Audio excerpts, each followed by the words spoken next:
in 1987, I was given the opportunity to serve a 5-year term as Dean of Medical Education at the Duke University School of Medicine. The whole process of medical education was much more traumatic for students than it really needed to be. When I talked to Dr. Kamei about the possibility of coming to Duke NUS, there were several things that attracted me to this possibility. I told Dr. Kamei about the advisor dean system. He immediately saw that a comparable system would be very useful for the students at Duke NUS, and as you know, this then evolved into the college system. So I've been able to play a supportive role in the creation and to some degree the maintenance of the colleges since their inception, which has been very satisfying. And one of the things that I think several decisions have been made about the college system that really make it an improvement over what we did at Duke. And one is the involvement of more faculty in each of the colleges. I think is a real improvement. I think it really helps for the students to have several faculty rather than only one knowing them well, and to have a mixture of clinicians and scientists in each of the colleges. I think is a superb idea. And then I think also the idea of having the students remain affiliated with the college throughout their 4 years, and for there to be interclass nurturing and mentoring from student to student, I think is a feature of the colleges that will represent a real improvement over what we did at Duke, and will result in a big impact on the students themselves. So part of what you're going to see now are the people whose legacy we want to emulate and the inspiration that we want to provide to our students. Professor Seah actually is a master clinician, a diagnostician, and a wonderful teacher, and he's passed away now. He worked out of Singapore General Hospital, and we thought that many of the qualities that he had would be something the students would respect and hope to emulate, hence that choice. Prof. Sir Arthur Gordon Ransom is a very inspiring figure in the Singapore General Hospital campus. So one of the very interesting story was that he once was conducting a tutorial, and he came to a patient who was very sick and very ill. And I think he must have made the diagnosis very quickly, but then he wanted the students to remember that lesson very well. So that man was very sick, semi-conscious and trembling and perspiring.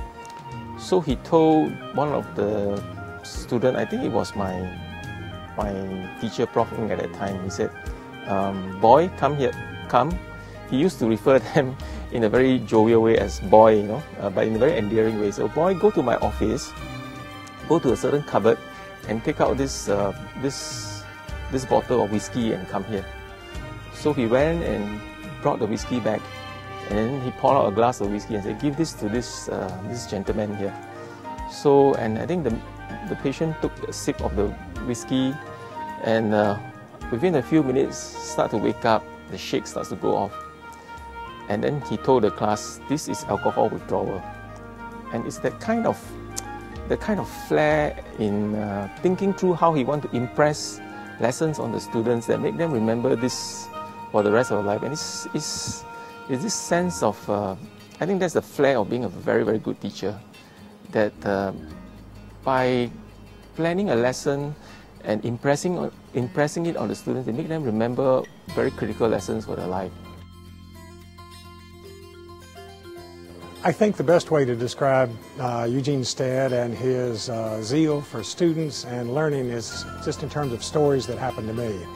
My first meeting with him was in the early 60s. I was a student, engineering student of 21. He walked into my office and said, "Hi, I'm Eugene Stead. Who are you and what are you doing?" It's the first time I really discovered his curiosity and his ability to really cut to the core of issues and not just sit behind his desk, but he was always wandering around the Department of Medicine to see what people were up to. The second story has to do with he had invited a number of practicing clinicians to come to Duke for a 3-day conference on clinical problems. Very few people came, and instead of being discouraged, he scratched his head and said, They couldn't come because they were too busy. They were busy physicians, they had lots of full schedules. So he said the way to do this is to build an assistant for a physician. That was the birth of the Physician's Assistant Program, which is now all over the world. The last story really has to do with his love of neurobiology and behavior. He understood very early on that repetition was the first law of learning. He also realized that if he did not reuse the information he learned, he forgot it. So he really pushed people to just learn that it was necessary to get the day's work done, and not that you had to have for passing examinations simply because you were going to forget it. When the internet came around in the early 90s and search engines began to appear, we were talking one day and he immediately realized Google and the internet were his new memory, and he would depend on Google and the internet to be his short-term memory to avoid having to learn things he was sure to forget. So if you now fast forward a few years to Duke NUS, which is sort of internet-centric, really reflects the educational and learning vision that Gene Stead brought to us over the last 40 or 45 years in terms of my experience. And basically, he was all for restoring the joy of learning, and that's what we're all about here, restoring the joy of learning. Our college itself is named after Dr. Benjamin Shears, and he was the second president of Singapore. And one of the mottos of our college is igniting the pioneer spirit. And I think Dr. Shears, as well as the other people whom colleges are named after, have all been pioneers in their respective ways.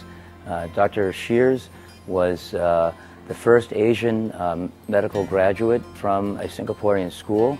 He entered Edward VII Medical School in Singapore, and then went to Britain, and then came back and eventually became the first Asian professor here in Singapore. After serving as a professor, he later became Chancellor of NUS, and then after that he became President of Singapore. I think his life exemplifies many, many different ways of service to the community, first as a physician, then as a teacher, and then as a educational leader, and then ultimately as a political leader to a young country.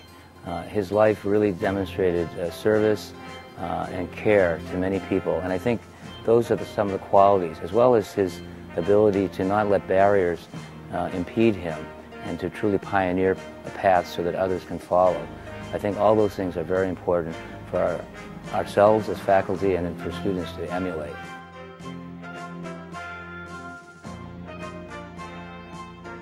But I guess what really sets the college system apart is the fact that we have set time every week in our timetable to meet up with our college masters and our classmates. You know, to just spend time over a nice lunch and to interact with them and build rapport. The amount of expertise and the knowledge our college masters have significantly helped us decide in terms of the type of profession we want to get into, the specialization.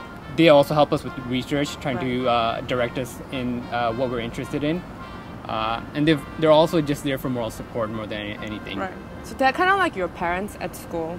So like they kind of like want to be there for you, advocate for you, and make sure that everything is going okay with you. You know, help you out all the time. And especially for students who are international and don't have family members here.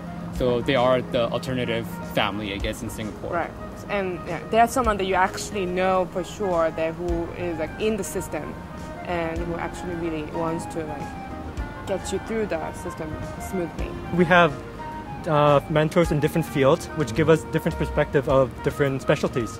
Like we have one college master's in endocrinology, another was in oncology, and we have a researcher. So it gives us a broad field of expertise in order to get lessons as well as advice on.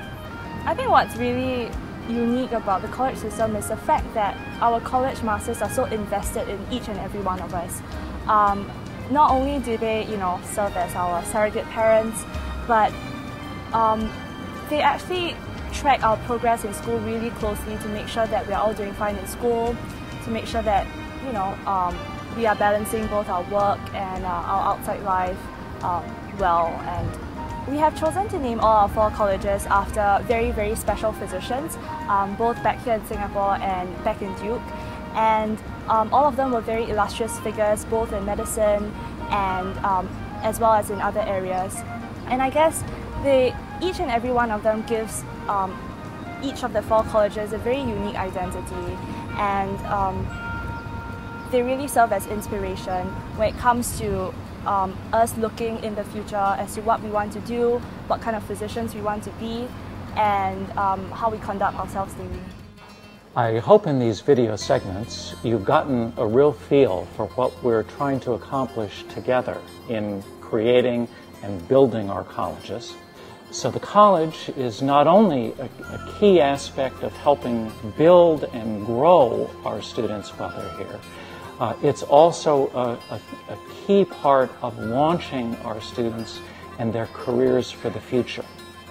So thank you for taking this time together to learn more about what we're about. And I hope that in 100 years or in 300 years, there is an opportunity to see where these colleges have gotten to and what a contribution they've made, not only to medical education for our students here in Singapore, but contributions that our physicians make to the medical community globally.